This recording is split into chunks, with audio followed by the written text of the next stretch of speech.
నీకు ఒక ఆశయం ఉంది. ఏ ఆశయం ఉంది? నేను అనుకున్న లక్ష్యాన్ని చేరాలి. నా గురువు చెప్పాడు, నువ్వు ఎక్కడో కాదు, సత్యలోకవాసివి. నువ్వు చేరాల్సిన లక్ష్యం సత్యలోకమే.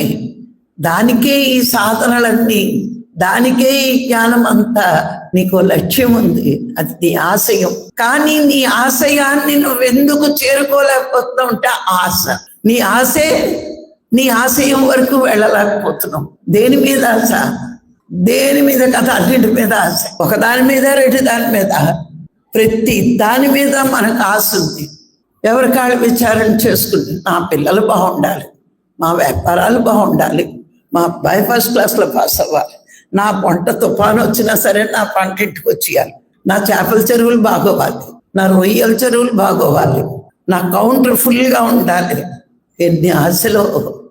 ఇంకా వెరసి నేను ఎప్పుడూ ఆరోగ్యంగా ఉండాలి. నువ్వు చేసిన కర్మలు భగవంతుడు అనిపిస్తాడా నీకు ఎప్పుడు ఆరోగ్యం ఇచ్చడానికి? ఎన్ని ఆశలు ఉన్నాయి. ఆశలకు వశమై ఆశయాన్ని మర్చిపోతున్నాం. మన ఆశయం సత్యలోకం చేరడం. మరి కరెక్ట్గా దానికోసం ప్రయత్నిస్తా ఉంటే మధ్యలో ఉన్న ఈ ఆశలే